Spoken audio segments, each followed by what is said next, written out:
Então, boa tarde, bom dia a todos, né, pessoal que chegou depois. Essa é a sessão matinê do Cineclube Pedagogias da Imagem, da Faculdade de Educação da UFRJ.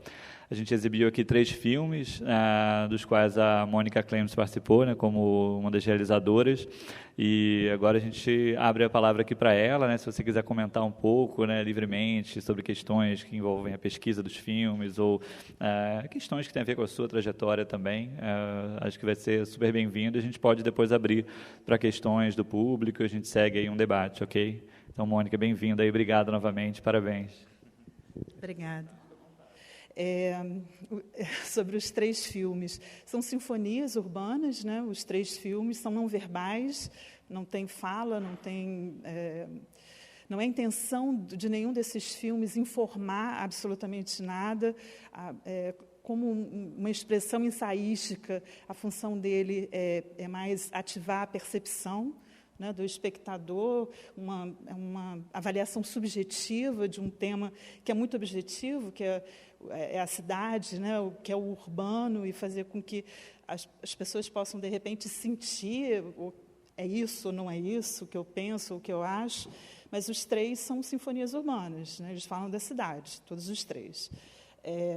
O uso do material de arquivo, ele é dialógico, né? A função dele é de dialoguismo mesmo, de ressignificação da imagem. Ele é usado muito como metáfora, né? São imagens que são fortes de alguma forma, e o sentido para cada pessoa vai ser o sentido da história dela de vida, né? Das sensações que essas pessoas tiveram em relação ao que elas viveram. Para cada filme foi uma proposta diferente. O 3 Viajantes, nós tínhamos 6 horas de imagem, tínhamos que escolher 6 minutos para fazer o filme. Essa era a proposta da oficina do Recine, de 2016. E aí fica mais fácil. Quando você tem as 6 horas, a primeira coisa que eu fiz foi captar as imagens que me diziam alguma coisa. E eram várias, eu podia fazer vários filmes. E aí você vai fazendo seleções em cima de seleções. De 6 horas passaram para 3, de 3 passa para 1, e aí você vai juntando. A minha intenção original era fazer tela tripla, na verdade. Tem muita gente que questiona, eu não consigo ler e eu não consigo ver ao mesmo tempo. Mas assim é a cidade. A cidade, você tem milhões de estímulos e você não consegue ver tudo ao mesmo tempo, tudo vem meio fragmentado. Então, foi a forma que eu tive de colocar essa sensação que eu tenho em relação à cidade. No Jardim, eu já fiz com vários time-lapses, né? Assim, tudo muito rápido, você mal consegue ver uma imagem, já está aparecendo outra em outro lugar, em outro momento. Foi uma forma também de colocar isso em relação ao tempo.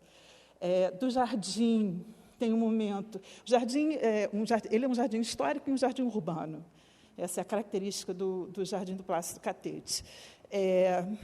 Então, como suspiro da cidade, a forma que eu tive de mostrar isso é quando aparece o lado de fora, ele está ao contrário, ele está ao avesso, né? O fluxo está ao inverso, eu mudei o tempo. E no Odisseu, a bússola também está ao contrário. Acho que o relógio ele fala que tem um momento em que a gente tem que o tempo tem que ser o nosso tempo, né? Tem que ter um tempo subjetivo. Fui fazer uma pequena pesquisa e aí achei um texto do Rinculas em que ele perguntava se todas as grandes metrópoles não eram como todos os grandes aeroportos, todos eles iguais. Né? Ulisses, né? Tem a Cidade Sitiada, da Clarice Lispector, também. Ítalo Calvino, com As Cidades Invisíveis, com certeza. É muito forte.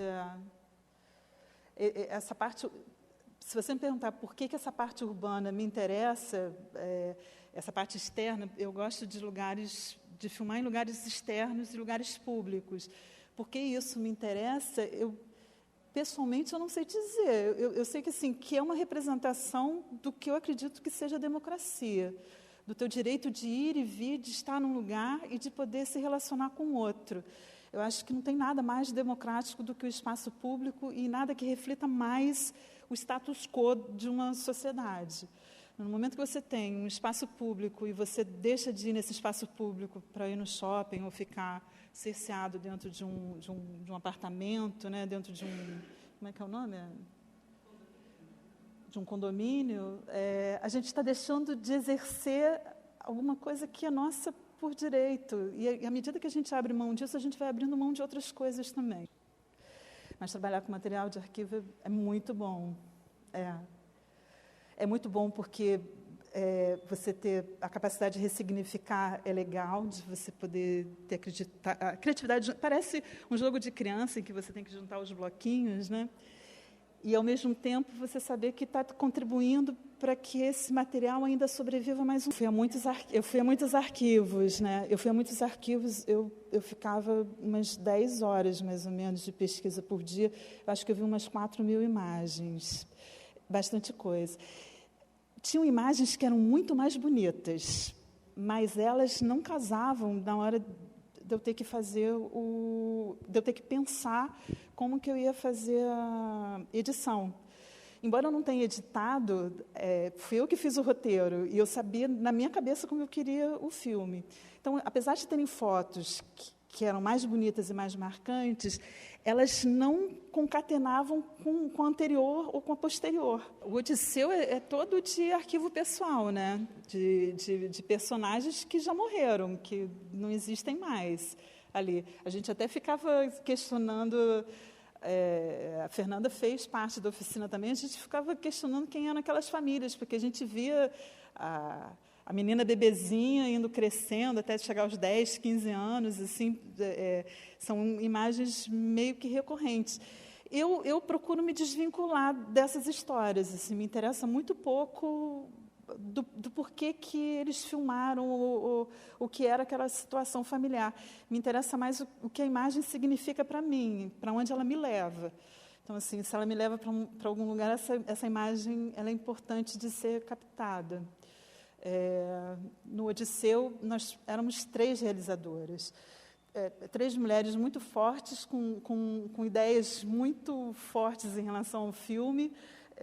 Achei que talvez pudesse ser muito difícil da gente realizar, e não foi. A gente conseguiu, de alguma forma, equilibrar.